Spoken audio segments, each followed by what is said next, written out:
할렐루야. 우리 옆 사람하고 반갑게 인사합시다. 참 잘 오셨습니다. 은혜 받읍시다. 참 잘 오셨습니다. 은혜 받읍시다. 성도님을 맥주절에 뵈니 복덩어리가 틀림이 없으십니다. 인사하세요.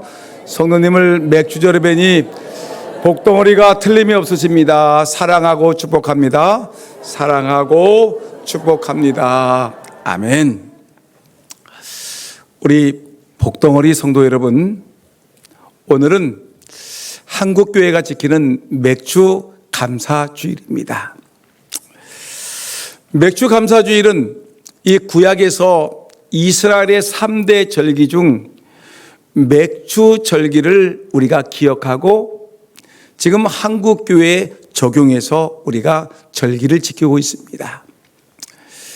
지난 상반기 동안 하나님이 우리를 지켜주신 그 은혜를 기억하고 하나님이 우리의 삶의 소산을 지켜주시고 우리 가정을 지켜주시고 우리 자녀들을 지켜주시고 이 교회와 나라를 지켜주신 그 은혜를 기억하면서 우리가 하나님 앞에 감사하는 절기, 보통 우리 한국교회에서는 7월 첫 주가 맥주 감사 절기로 지키고 있습니다.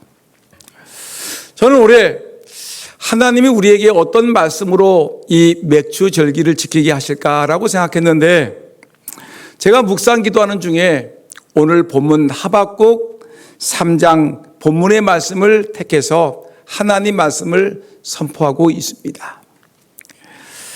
여러분, 오늘 읽은 본문의 말씀은 참 심각한 내용입니다. 삶이 어려운 시절에 하나님께 감사하는 내용인데, 이 시편 오늘 본문 하박국 3장의 내용을 읽어보게 되면 하박국 선지자는 정말 나라가 어렵고 경제가 어렵고 삶이 팍팍한 중에서도 하나님께 감사하고 하나님을 찬양하고 하나님을 노래하고 있는 것입니다. 오늘 본문의 그 내용들을 보게 되면 하박국은 기원전, 그러니까 BC 600년 전에 남쪽 유다 나라의 선지자로 활동을 했습니다. 근데 하박국 선지자를 우리가 볼 때 하박국 선지자가 활동할 때는 이 남쪽 유다 나라가 이 바벨론이란 거대한 제국에 의해서 나라가 망할 때쯤이었습니다. 거의 나라가 아주 침공을 당해서 무너지기 직전의 그 모습이 아주 지금 하박국 선지자가 활동했던 그 시대였습니다. 여러분, 이 나라가 혼란할 때 우리 인생사에서 가장 심각한 문제가 뭐냐면은 먹고 살아가는 문제가 우리 인생에서 제일 어려운 것입니다. 먹는 문제, 때로는 우리를 심각하게 만들어 놓기도 하고요. 근데 이 먹고 살아가는 문제가 팍팍한데, 근데 이 전쟁이라는 것은, 전쟁은 먹는 문제에 가장 빠르고 가장 크게 악영향을 끼치고 있습니다. 그래서 바벨론 침공을 받았던 그때에 유다 민족도 이 먹는 문제로 인해서 심각한 상황에 직면하게 되었습니다.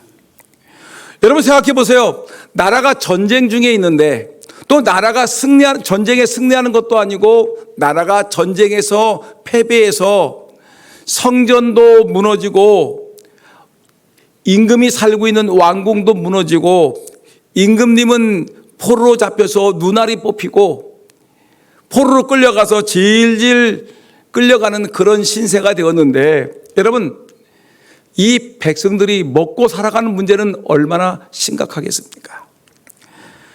성경 말씀 보니까 무화과 나무와 포도나무와 감람나무에는 열매가 없었다.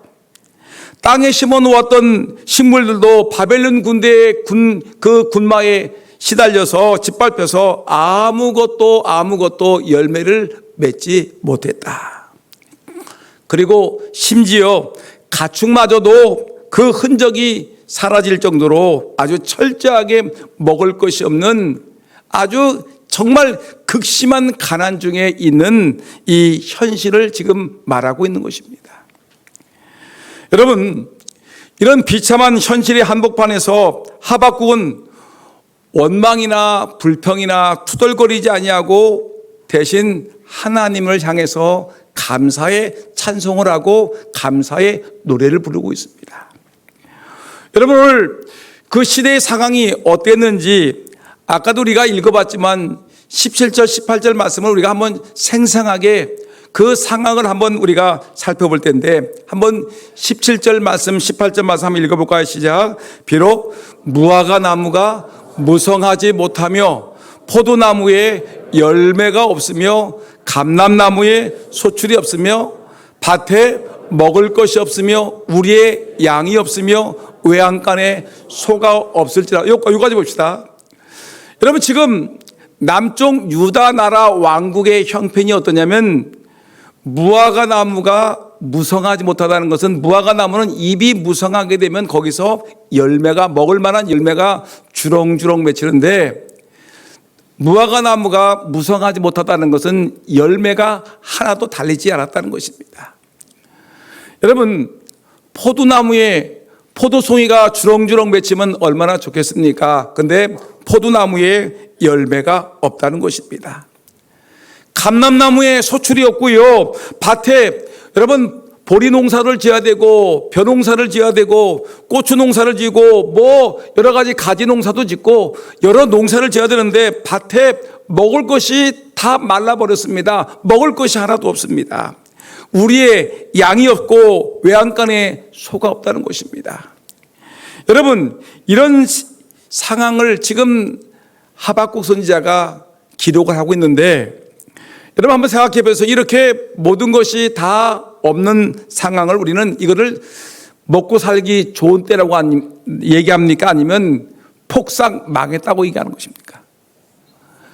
여러분, 이런 상황을 놓고 사람들이 아주 잘 된 상황이라고 얘기하는 사람은 아무도 없을 것이고, 이 상황은 정말 세상 말로 얘기하면 폭삭 망했다라고 얘기하는 것이 적절한 표현일 것입니다. 지금 남쪽 유다 왕국은 폭삭 망했습니다. 먹을 것이 없습니다. 살아가기가 팍팍한 시절입니다. 근데 하박국은 뭐라고 그러냐면, 이렇게 나라가 폭삭 망했는데도 불구하고 나는 하나님으로 인해서 즐거워하고 감사하는 삶을 살겠다. 모든 것이 잃어버렸었고 모든 것이 사라졌음에도 불구하고 나는 하나님 앞에서 기뻐하고 즐거워하며 감사하며 노래를 부르며 살고 싶다라고 그는 이렇게 시를 써서 표현하고 있는 것입니다. 여러분, 이런 신앙은 대단한 신앙 아니겠습니까? 이런 신앙을 우리는 얘기할 때 최고의 신앙이라고 얘기하지 않습니까? 최고의 감사의 모습이라고 얘기하지 않겠습니까? 아무것도 없는 중에도 그럼에도 불구하고 하나님 바라보면서 하나님 감사합니다. 그럼에도 불구하고 하나님 감사합니다고 하는 이런 신앙이야말로 대단한 신앙이 아니겠습니까? 근데 이 하박국은 감사로 끝나는 것이 아니라 이 감사가 도가 넘어서 이제 감사의 찬양이 되고 감사의 노래로 변하는 것을 볼 수가 있습니다. 여러분, 오늘 하박국 본문을 보게 되면 이 내용이 감사의 찬송이라는 걸 알 수 있는데, 오늘 19절 말씀 한번 읽어볼까요? 19절입니다. 다 같이 시작. 주 여호와는 나의 힘이시라. 나의 발을 사슴과 같게 하사 나를 주의 높은 곳으로 다니게 하시로다. 이 노래는 뭐라고 했어요? 이 노래는 주의하는 사람을 위하여 내 수금에 맞춘 것이라. 지금 하박국 선지자가 16절에 말하기를, 우리 집에는, 이 나라에는 감람나무도 포도나무도 또 뭐 무슨 나무도 먹을 것이 없고 밭에 먹을 것이 없고 외양간에 또는 이 우리의 먹을 것이 아무것도 없는데, 근데 나는 노래하겠다. 그러면서 뭐라고 하냐면 19절 말씀 보니까 여러분 이 내용들이 다 뭐라는 거예요? 이 노래는 따라합시다. 이 노래는, 그러니까 하박국 3장 16절부터 나왔던 그 모든 내용들이 노래라는 것입니다. 노래는 주의하는 사람을 위하여 내 수금에 맞춘 것이라. 수금이라는 말은 그 당시에 흔했던 악기의 이름인데, 지금 여러분 우리나라에 교회들마다 없는 것이 다 있는 것이 뭐죠? 피아노죠. 그러니까 이 노래는 지휘하는 사람을 위해서 내 피아노에 맞춘 것이다. 그러니까 이 하박국서 이 본문의 내용은 하박국 선지자가 아무것도 없는 정말 가난하고 찢어질 만한 그런 괴로운 환경임에도 불구하고 나는 하나님 때문에 감사하고 하나님을 찬양하는데 이 모든 여건을 나는 하나님께 감사 찬송으로 노래하겠다라고 말하는 것입니다. 여러분, 우리가 살고 있는 이 세상도 그렇게 만만한 세상이 아닙니다. 많은 사람들이 우리나라가 세계에서 몇 번째 잘 사는 나라가 되었다라고 얘기하고 많은 사람들이 세계에 나가서 많은 사람들이 활동하고 있지만 가만히 보게 되면 여러분, 우리가 살고 있는 이 세상은 그렇게 풍성하고 넉넉한 세상은 아닙니다. 가난한 세상입니다. 팍팍하고 살기가 어려운 시대입니다. 여러분, 이렇게 어려운 시대에 우리가 기억해야 될 것은 뭐냐면 원망하고 불평하고 투덜거리며 갈등하는 것이 아니라 그럼에도 불구하고 하나님이 오늘 이만큼 살게 하신 하나님의 은혜를 기억하며 하나님께 감사하며 찬송하는 찬송의 노래를 짓는 저와 여러분 모두가 되기를 예수님의 이름으로 축원합니다. 그런데 감사의 노래를 해야 될 이유가 뭐냐면 하나님이 우리를 그렇게 만드셨습니다. 이사야 43장 21절 말씀 알죠? 그 유명한 말씀, 이 백성은 내가 나를 위하여 지었나니 나를 찬송하게 하려 함이라. 하나님이 저를 지으신 이유가 있어요. 하나님을 찬송하게.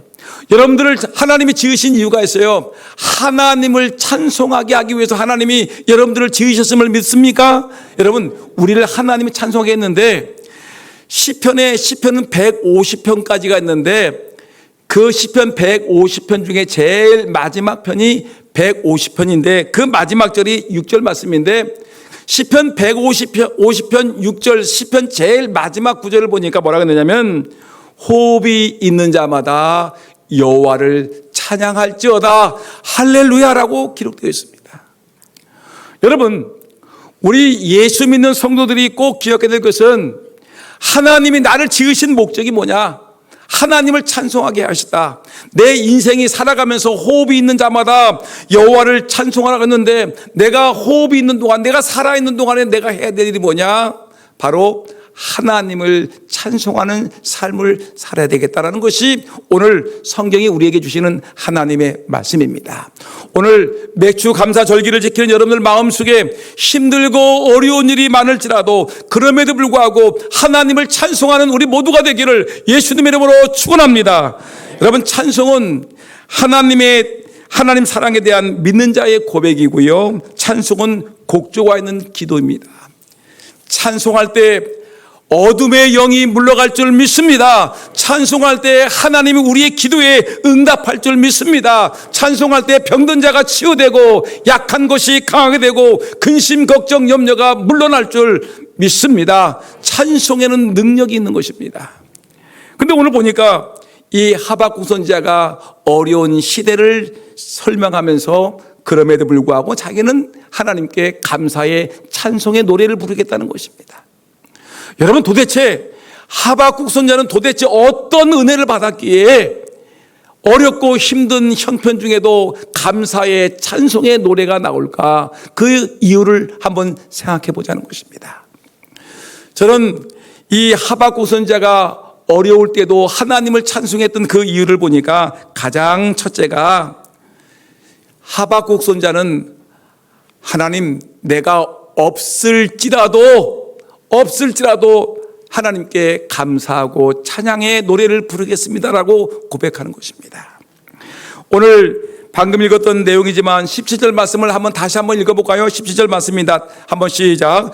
비록 부화가 나무가 무성하지 못하며 포도나무에 열매가 없으며 감람나무에 소출이 없으며 밭에 먹을 것이 없으며 우리의 양이 없으며 외양간에 소가 없을지라도, 보세요, 무성하지 못하며 없다는 거예요.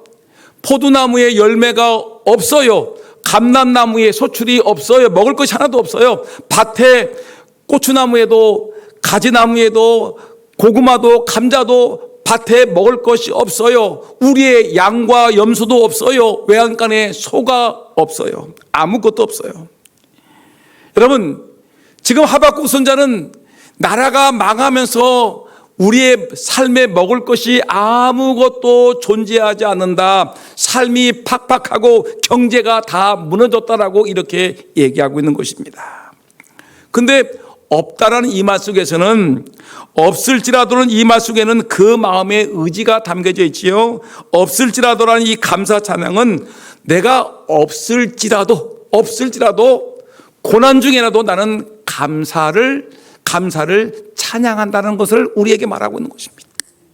여러분, 여기서 저는 생각하고 있는 게 뭐냐면, 고난 중에서 가장 쉬운 것이 원망이고 불평인데, 이 고난 중에도 찬양을 선택하고 감사를 선택하는 것이 얼마나 귀하다는 것을 여러분들에게 말씀드리고 싶습니다.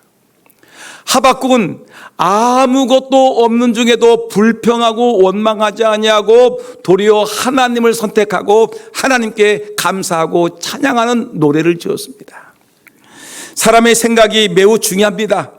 어떤 생각을 선택하느냐에 따라서 그 인생이 달라지는 것입니다. 여러분, 사람의 생각이 얼마나 중요한지 그거를 여러분들이 오늘 제가 몇 가지 예화를 들을 텐데 한번 생각해 보세요. 어떤 알코올 중독자가 있는데 그에게 2명의 아들이 있었습니다. 어린 아이들이에요. 여러분 알다시피 알코올 중독자의 특징은 뭡니까? 돈이 있어도 없어도 어떻게 하든지 빚을 내서 남의 돈을 뜯어가지고도 뭐냐면 술을 먹고서 술에 취해가지고 막 집안 돌보지 않냐고 자기 부인 때리고 아들 딸 때리고 집안 살림 다 때려부시고 집안을 쫄딱 망하게 하는 것이 알코올 중독자의 최후가 아니겠습니까? 근데 이 두 아들을, 이 알코올 중독자 두 아들이 있는데 이 두 아들이 심각합니다.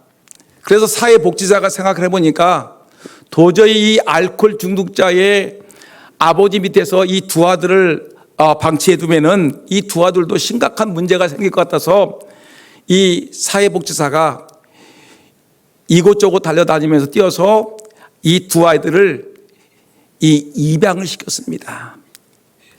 근데 입양을 시켰는데 근데 이 사회복지사가 나중에 수십 년이 흐른 다음에 이 아이들이 어떻게 되었을까 해가지고 수소문해가지고 이 두 아들의 행방을 찾았습니다. 첫째 아들을 찾아가 보았습니다. 아버지와 똑같이 알코올 중독자가 되어 있는 것입니다. 그래서 알코올 중독자가 되어서 지금 알코올 중독 수용소에 들어가서 꼼짝 못하고 있는데, 그래서 이 사회복지사가 질문했습니다. 선생님, 아니 어떻게 당신도 아버지와 똑같이 이렇게 알코올 중독자가 되었습니까? 아버지가 술을 먹고 그렇게 인생을 망가졌는데 당신도 왜 인생이 망가져서 이렇게 알코올 중독자로 살고 계십니까? 그랬더니 이 아들이 말하기를, 이 복지사에게 말하기를 당연한 듯이 얘기를 합니다. 아버지가 알코올 중독자인데 어떻게 내가 알코올 중독자가 안 될 수 있단 말입니까? 부전자전 아닙니까? 그 아버지의 아들 아닙니까? 부모가 본을 보였어야지요. 부모님이 매일 술을 먹었으니 내가 술을 안 먹게 되었습니까? 운물이 맑아야 아랫물도 맑지 않습니까? 하면서 여러분, 이 큰아들은 자기가 알코올 중독되어 인생이 비참하게 된 것을 아버지 탓으로 생각하는 것입니다. 여러분, 과연 이것이 올바른 선택이라고 생각하십니까? 사회복지사가 둘째 아들을 찾아갔습니다. 그런데 이 동생은 형과는 전혀 다른 삶을 살아가고 있었습니다. 이 동생은 형과는 전혀 다른 삶을 살고 있는데 이 동생은 아버지가 그렇게 알코올 중독돼가지고 집안이 다 깨지고 형과 자기는 이제 각각 찢어져서 입양되었는데 나는 우리 아버지 같이 인생을 살기 쉽지 않다. 동생은 열심히 살았습니다. 입양된 곳에서 넉넉한 편은 아니지만 열심히 공부해서 그는 사랑하는 아내를 얻었고 예쁜 자녀들을 두었고 나름대로 괜찮은 직장에서 열심히 살아서 행복한 가정을 이루고 살고 있었습니다. 그래서 복지사가 물었습니다. 아니, 어떻게 알코올 중독자의 아버지 밑에서 살았는데 아버지와 전혀 다른 삶을 살아갈 수 있습니까? 라고 물었더니 아들이 당연하듯이 이렇게 얘기했습니다. 당연하지 않습니까? 아버지가 그렇게 알코올 중독으로 살아가는 비참한 인생을 내가 눈으로 똑똑히 보았는데 어떻게 내 인생을 똑같이 술로 내 인생을 망쳐버릴 수 있겠습니까? 어떻게 아버지랑 똑같은 삶을 살 수 있습니까? 타산지석 아닙니까? 나는 절대로 아버지와 똑같은 인생을 살고 싶지 않습니다. 여러분, 두 아들이 살아온 삶은 환경과 여건은 똑같았어요. 그러나 그 결과는 전혀 반대가 되었어요. 여러분 어떻게 생각하십니까? 두 아들은 똑같은 아버지의 유전자를 받고 똑같이 처절한 환경 속에서 삶을 시작했는데 한 사람은 알코올 중독자가 되어서 아버지와 같이 똑같이 비참한 인생을 살아가고 있고 또 다른 아들은 알코올 중독자는 절대 되지 않겠다고 선택을 하고 여러분 바르게 살고 착하게 살고 건강하게 살아서 행복한 삶을 살아가고 있는 것 아니겠습니까? 여러분 이건 남의 말이 아닙니다. 여러분 생각의 차이입니다. 판단의 차이입니다. 결국 삶의 결과에 엄청난 차이가 있는 것입니다. 여러분 하박국이 가만히 보세요. 나라가 바벨론 제국에 의해서 나라가 망했습니다. 나라가 망했어요. 경제가 무너졌습니다. 먹을 것이 없습니다. 아무것도 자기가 살아갈 수 있는 힘이 전혀 없는 상황인데 이때 여러분 일반 사람들과 똑같이 인생을 원망하고 인생 탓을 하고 나라 탓을 하고 원망과 불평을 하게 되면 그 인생이 뭐가 달라질 수 있겠습니까? 근데 하박국은 인생사가 이렇게 어렵고 힘들고 고달픈 삶이지만 나는 그럼에도 불구하고 이 속에서 우리에게 희망과 용기를 주시는 그 빛을 주시는 나는 하나님을 선택하겠다. 하나님을 바라보겠다. 하나님의 은혜를 기억하겠다. 도리어 하나님께 감사하며 찬양하는 귀한 아름다운 삶의 모습을 보고 있지 않습니까? 여러분 어떤 삶을 선택하시겠습니까? 똑같이 없는 상황 속에서 불평과 원망의 인생을 사시겠습니까? 아니면 감사와 기쁨과 은혜의 찬송을 부르며 여러분 힘 있는 삶을 살아계셨습니까? 인생은 선택입니다. 우리는 지금 어느 편에 서 있는가, 무엇을 선택하느냐에 따라서 운명이 바뀌어지는 것입니다. 잘 선택하는 것이 중요합니다. 바르게 판단하는 것이 중요한 것입니다. 행복과 미래는 판단에 의해 좌우된다는 사실을 기억하고 여러분 어려운 중에도 하박국 같이 하나님 선택하는 은혜, 하나님께 감사하는 삶을 살아가기를 예수님의 이름으로 축원합니다. 기독교 방송 드라마를 우리가 듣다 보게 되면 맹인 목사 윤인수 목사님에 관한 간증이 드라마로 나온 적이 있었습니다. 근데 이 내용을 보게 되면 이 목사님은 맹인이죠. 어려서부터 아파서 맹인이 되었습니다. 그리고 어머니도 중풍에 걸려가지고 꼼짝하지 못하고 누워 있습니다. 그러니까 이 어린 소년이 살아가려고 얼마나 힘들었겠습니까? 어머니는 병석에 누워 있죠. 자기는 맹인이죠. 근데 친구의 도움을 받아가지고 맹인이지만 구두 닦기를 하고 맹인이지만 신문을 돌려가지고 결국은 살게 되었습니다. 열심히 사는데 어느 날 그는 열심히 일을 해서 번 돈을 가지고서 그가 어머니에게 어머니 요번 달 얻은 돈입니다 하고서 어머니에게 중풍기에 누워있는 어머니에게 이게 안겨줬습니다. 그랬더니 어머니가 이 아들을 등을 두드려주면서 아들아 착하다 잘했다라고 이게 칭찬하는 것입니다. 그런데 어머니가 말하기를 뭐라냐면 아들아 이 돈 네가 가져왔는데 여기서 11조를 떼자라고 얘기를 했습니다. 그랬더니 이 아들이 갑자기 버럭 화를 냈습니다. 아니 어머니 11조는 무슨 놈의 11조입니까? 하나님께서 우리한테 해준 게 뭐가 있단 말입니까? 나의 눈은 하나님이 멀게 했고 엄마는 병들게 했고 공산당이 쫓겨 피난민 신세가 되게 했고 재산도 다 빼앗기고, 그런데 하나님이 우리에게 뭘 해준 것이 있다고 11조를 합니까? 못합니다, 안 합니다라고 항변을 했습니다. 근데 그의 병든 어머니가 어린 아들의 손을 꼭 잡으면서 눈물 흘리며 이렇게 얘기를 했습니다. 인수야, 김인수 장로님 아닙니다. 윤인수입니다. 인수야, 고향 잃어버린 것도 한스럽고 재산을 다 빼앗긴 것도 원망스럽고 그리고 건강을 잃어버린 것도 한탄스러운데, 얘야, 하나님까지 잃어버리고 믿음까지 잃어버리면 뭐가 남겠느냐?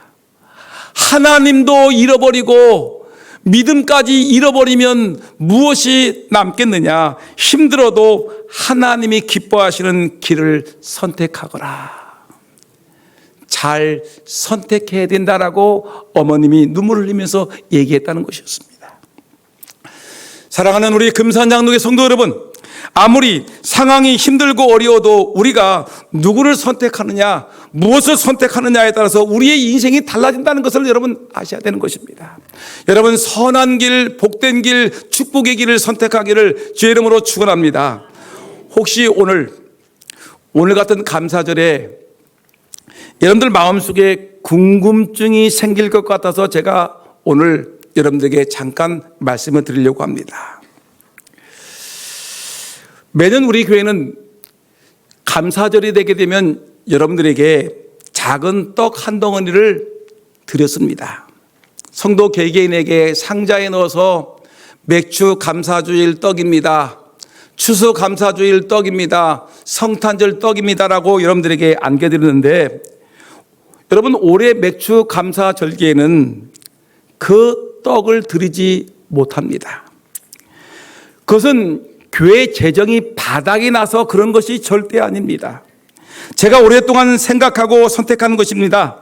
우리 교회는 떡을 아주 즐겨 먹습니다. 아주 시간만 되면 떡을 자주 먹는 교회로 소문이 났습니다. 근데 오찬에 떡을 자주 먹으니까 어떤 사람들은 떡도 그만 먹었으면 좋겠어라는 말도 하십니다. 저는 여러 생각 끝에 올해는 떡은 좀 지양해야 되겠다. 그리고 올해는 떡을 하지 않으면 물론 저에게 또 비난의 화살을 쏟아붓는 분도 있겠죠. 목사님이 배가 불러서 떡도 안 주고 이게 뭐야 라고 하시는 분도 분명히 있을 줄 압니다. 근데 올해는 그 떡 할 돈, 여러분, 우리 교인들 다 먹이려면요 엄청난 돈이 들어갑니다. 근데 올해는 그 떡을 좀 자제하고, 우리 교회 안에 가난한 사람들이 얼마나 많은지 아십니까? 그 가난한 사람들에게 그 돈을, 여러분들이 떡 한 덩이를 드리는 것을 지향하고 그 떡을 좀 모아서, 그래서 그 돈을 모아가지고 우리 주변에 어려운 사람들, 우리 교회 안에 어려운 사람들에게 좀 일정 금액의 구제금을 주었으면 좋겠다라는 생각을 한 것입니다. 여러분, 떡 한 덩어리 들드시고요, 우리 교회 안에 어려움을 당한 사람들, 힘들게 살아간 사람들에게 여러분 따뜻한 사랑의 손길을 펼치면 좋겠습니다. 여러분, 떡을 선택하겠습니까? 어려운 사람에게 따뜻한 구제연금을 드리는 것을 선택하시겠습니까? 여러분, 우리가 올바른 것을 선택하는 것이 우리에게는 너무나 중요한 것입니다. 오늘 하박국 선자는 아무것도 없어요. 아무것도 없어요. 먹을 것이 없어요. 여러분, 양이 있어야 되지 않습니까? 목축업을 하는 사람들인데 여러분, 염소가 있어야 되지 않습니까? 그것도 없어요. 여러분, 생각해 보세요. 여러분, 외양간에 소가 있어야 되지 않습니까? 아무것도 없어요. 밭에 고추도 없고요, 가지도 없고요, 고구마도 감자도 없어요. 아무것도 없어도 이 하박국은 그럼에도 불구하고 나는 없을지라도 하나님께 감사하겠습니다, 감사를 표하는 우리 모두가 되기를 예수님의 이름으로 축원합니다. 여러분, 하나만 더 얘기하겠습니다. 1부 예배 때는 3가지 얘기를 했는데 2부 예배 때는 2가지만 얘기하려고 합니다. 여러분, 하박국의 여러분 감사는 말미암아의 감사입니다.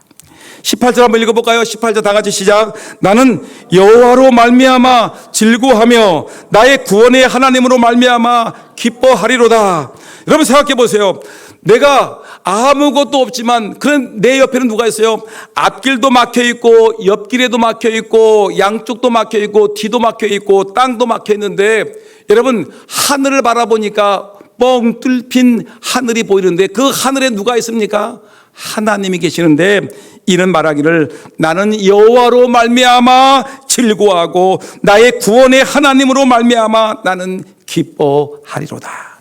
하나님 때문에 나는 기뻐하겠답니다. 성도의 기쁨은 구원의 하나님을 믿는 기쁨입니다. 여러분 기억하십시오. 철저하게 하나님만 믿고 따라가는 그런 은혜가 있기를 예수님의 이름으로 축원합니다. 여러분 사도행전을 보게 되면 바울과 실라가 빌립보에서 귀신 들린 여자를 고쳤습니다. 그런데 귀신 들린 여자를 이용해서 돈벌이 했던 그 못된 인간들이 귀신을 고쳐준 바울과 실라를 갖다가 두들겨 패는 것입니다. 몽둥이로 두들겨 패고 그리고 경찰에 신고해가지고 감옥에 가두어 두었습니다.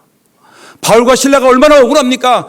우리가 귀신 들린 여자, 인생에 고통당하고 있는 이 여인을 고쳐줬는데 도리어 감사하기는커녕 몽둥이가 날아와 두들겨 패고 감옥 속에 들어갔으니 얼마나 괴롭습니까? 그런데 이때에 바울과 실라가 하나님께 이 감옥 속에서 깜깜한 밤중에 뭐라 하냐면 하나님께 감사하며 하나님께 찬양의 노래를 부르는 것입니다. 하나님, 감옥에 있을지라도 감사합니다. 귀신 들린 여자를 고쳐주었는데도 두들겨 맞은 것도 감사합니다. 하나님의 능력이 임할 줄 믿습니다. 감사, 찬양, 감사의 찬양의 노래를 부르니까 우리 하나님께서 하늘 영광 보좌에 앉아 계시다가 그 바울과 실라의 감사의 찬양을 받으시고 그 옥중에 옥토의 문을 땅을 지진을 나게 했어요. 지진이 나가지고 땅이 옥토가 흔들거리다가 감옥의 열쇠가 절커녕 열리게 되었고 그 간수가 뛰쳐나와가지고 우리가 어떻게 해야 구원을 받을 수 있습니까? 선생님, 우리가 어떻게 해야 구원받을 수 있습니까? 할 때 이 바울과 실라가 말하기를 주 예수를 믿으라, 그리하면 너와 내 집이 구원을 받으리라는 이런 말씀을 통해서 빌립보 교회가 세워지는 놀라운 역사가 있었습니다.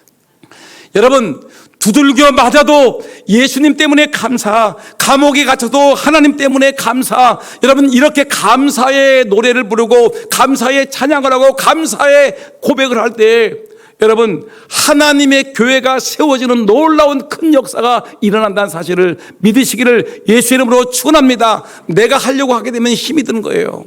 근데 여러분 이런 글이 있어서 제가 여러분들 소개합니다. 어떤 사람이 부자라 방 10칸이 있는 집을 샀습니다. 여러분 집은 몇 칸입니까? 보통 2칸, 3칸 아니겠습니까? 근데 이 사람은 부자라 방 10칸이 있는 집을 장만했습니다. 그래서 너무너무 감사해서 예수님을 초청해가지고 예수님, 주님의 은혜 가운데 내가 이렇게 부자가 되어서 우리 집에서 제일 좋은 집 방 하나를 예수님에게 드리겠습니다. 여러분 잘한 일이에요, 못한 일이에요? 잘한 일이죠. 10칸 중에서 예수님께 제일 좋은 걸 줬으니까. 근데 그날 밤에 마귀가 찾아왔습니다. 마귀가 문을 두드리면서 이놈아 나와라. 그래서 이 집주인이 나가가지고 막 마귀와 싸워서 밤새도록 싸우다가 이제 마귀가 물러가고 이제 안정을 찾았는데 그날 아침에 아침밥을 먹으면서 예수님에게 서운하다고 했습니다. 예수님, 어젯밤에 마귀란 놈이 와가지고 밤새도록 나를 괴롭히는데 예수님은 어떻게 나를 도와주지 않습니까? 그랬더니 얘야, 모르는 소리 하지 마. 나도 내가 있는 방 지키느라고 애썼어. 근데 그 다음날 이 주인이 얘기하기를 자기가 방 한 칸을 드린 것이 좀 미안해서 예수님께 내 재산의 절반 방 5칸을 드리겠습니다. 그랬더니 예수님이 고맙다라고 얘기를 했습니다. 근데 그날 밤에 또 마귀가 찾아왔어요. 마귀가 찾아와가지고 문을 두드리면서 계속해서 마귀가 괴롭히는 겁니다. 밤새도록 마귀에게 시달렸다가 마귀를 내쫓고 들어와서 아침밥을 먹으면서 예수님, 좀 너무하십니다. 제가 내 재산의 절반을 떼어서 예수님께 드렸는데 예수님 지난밤에 왜 나를 안 도와주는 겁니까? 라고 했더니 얘야, 서운한 소리 하지 마. 나도 어저께 내 5개 방을 지키느라고 얼마나 고생했는데. 근데 이때 이 집주인이 깨달았습니다. 아, 주님의 것은 주님께서 확실하게 지키시는구나. 그래, 내 재산은 모두가 하나님의 것인데 내 재산을 하나님께 다 드려야 되겠다. 그래가지고 예수님, 내 집 방 10칸 있는데 애따 모르겠다. 다 주님 것이니까 예수님 다 가지세요 라고 했더니 예수님이 접수를 했습니다. 그날 밤에 누가 찾아왔을까요? 마귀가 찾아왔는데 이제 주인이 누가 됐습니까? 예수님이 마귀가 문을 두들 때 문을 활짝 열었더니 마귀가 기절하는 겁니다. 아니, 예수님이 이 집의 주인이십니까? 아이고, 죄송합니다. 제가 잘못 찾아왔습니다 하면서 문을 닫고서 마귀가 36개로 도망갔다는 전설 같은 얘기가 있어요. 여러분, 이게 무슨 말이죠? 내가 모든 것이 하나님의 것인데 무화과나무도 하나님의 것이고 포도나무도 하나님의 것이고 밭도 하나님의 것이고 외양간도 하나님의 것인데, 여러분, 내가 이 어려운 세상에서 내가 농사짓고 포도나무, 감람나무, 여러분, 우리의 양 밭에 고추나무 다 내가 하려고 하니까 너무너무 힘들지 않습니까? 살아가기가 너무너무 힘든데, 근데 이 하박국은 모든 게 하나님의 것이니 나라도 하나님의 것이고 감람나무도 포도나무도 하나님의 것이고 밭도 하나님의 것이고 모든 것이 하나님의 것인데 나는 하나님께 다 맡겼습니다. 하나님으로 말미암아 나는 즐거워하고 하나님 때문에 나는 기뻐하고 행복합니다. 나에게 구원을 주신 하나님께 감사와 찬송을 올립니다.